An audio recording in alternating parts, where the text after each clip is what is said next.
Hi అందరికీ, ఎలా ఉన్నారు? నేను మీ ప్రీతిని. బాగున్నారా అందరు దేవుని బిడ్డలారా? నేను మీ జ్ఞాపకంలోనే ఉన్నా తెలుసా. మీరు నన్ను తలుచుకుంటారో లేదా కానీ నేనైతే రోజు ఎలా తలుచుకోవాలి ఎలా లేదు రోజు పొద్దున్న లేచానంటే సాయంత్రం అయ్యేదాకా ఆలోచిస్తూనే ఉంటుంది తెలుసా. ఏం చేస్తున్నారు అందరూ? ఈరోజు ఇంకొక స్టోరీతో నేను మీ ముందుకు వచ్చాను తెలుసా. మా మరిది గారు ఉన్నారు, అంటే అతనికి పెళ్ళి అయ్యి రీసెంట్గా ఒక రెండు 2 మంత్స్ 3 మంత్స్ అవుతుంది. అంటే లవ్ మ్యారేజ్. ఇక అప్పటికి ఇక ఆమె కడుపులో బేబీ ఉంది. ఇక అది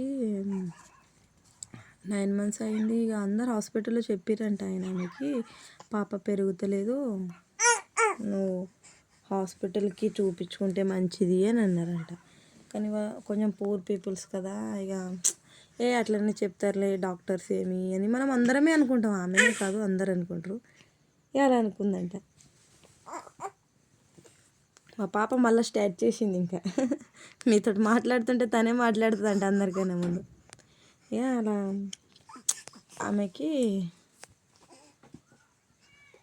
ఆమెకి అన్నారంట హాస్పిటల్లో. అంటే నాకు ఇట్లా అన్నారు అని ఆమె ఇంట్లో చెప్పాలి కదా, ఇక మర్చిపోయిందంట. మర్చిపోయేసరికి డెలివరీ అయ్యేటప్పుడు మంచిగానే అయింది. నార్మల్ డెలివరీ అయింది, సి సెక్షన్ ఏం కాలేదు, పాప బాగుంది, ఆమె బాగుంది అని చెప్పారు, అంతా బాగుంది అని.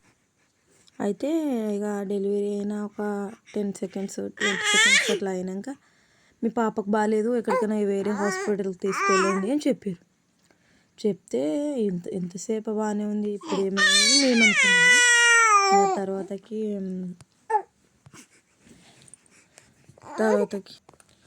తర్వాతకి ఇక తీసుకెళ్తే నారాయణఖేడ్కి తీసుకెళ్ళండి అని చెప్పారు. నారాయణఖేడ్కి తీసుకెళ్తే సంగారెడ్డికి రాసిచ్చారు. సంగారెడ్డికి వెళ్తే ఇక అక్కడనే అయిపోయిందంట. ఇక గాంధీ హాస్పిటల్ తీసుకుపోండి అని అంటే మేము ఇక అక్కడికి వెళ్ళాము. మాది బీదర్ బార్డర్ కదా, కన్నడ బార్డర్ కదా, కర్ణాటక. అందుకని మేము ఇటు సైడ్ చూపించుకుంటామని ఇక బీదర్కి తీసుకొచ్చారు. బీదర్కి పిల్లల హాస్పిటల్ ఉంటుంది అక్కడ.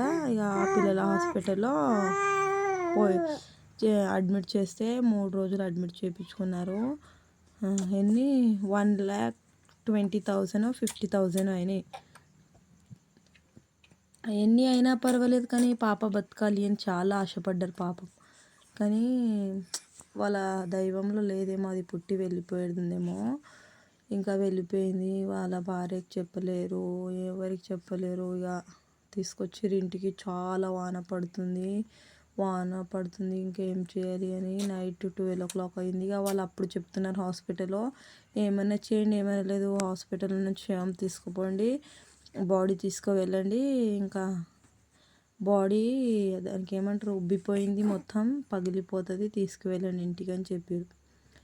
చాలా బాధపడుకుంటూ ఇంటికి తీసుకొచ్చారు. ఆమె ఇంకా అప్పుడే వాళ్ళ అమ్మకి చెప్పలేరు.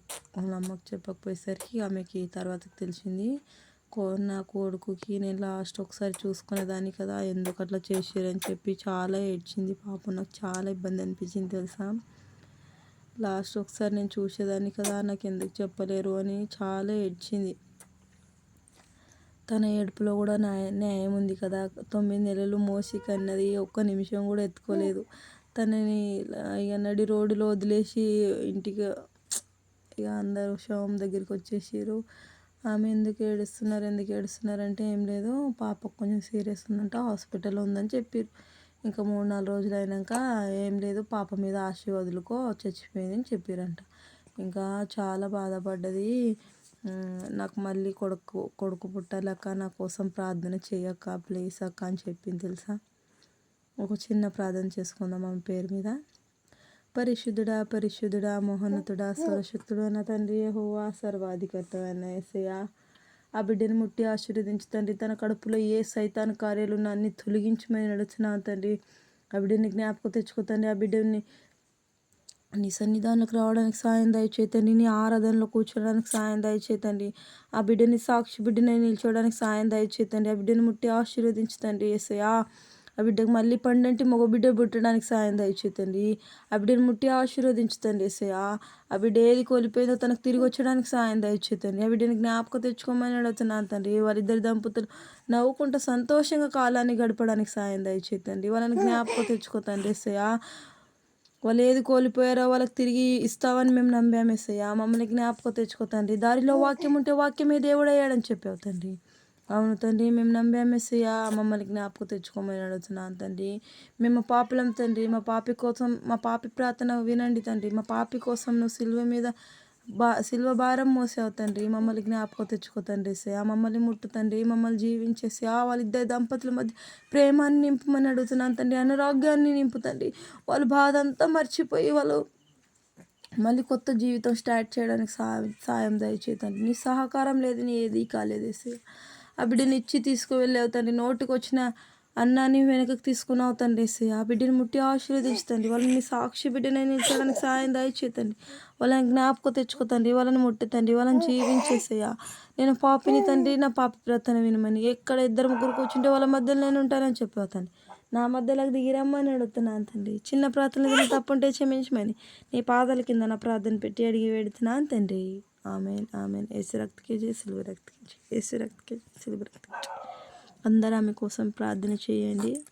చాలా బాధపడుతున్నారు. ఫ్యామిలీ మొత్తం చాలా ఇబ్బందిలో ఉంది. అందరూ వాళ్ళ సంతోషం మళ్ళీ తిరిగి రావడానికి సాయం దయచేయండి దేవుడా అని ఒక చిన్న ప్రార్థన చేసుకోండి, సరేనా? బాయ్ అందరికీ. See you all. మళ్ళీ రేపు ఇంకొకరిది ఎవరిదైనా స్టోరీ తీసుకొని వస్తారు. నాకైతే పిచ్చిదాన్ని అనుకుంటున్నాను. రోజు ఎవరిదో ఒకరిది స్టోరీ చెప్తా చూడండి. ఇక వాళ్ళ ఇంటికి పోయి ఏమైంది అని అడిగేసరికి ఎప్పుడు రానేమి ఇప్పుడు వస్తుందేమని పిచ్చిది అనుకుంటారు. బాయ్. See you all.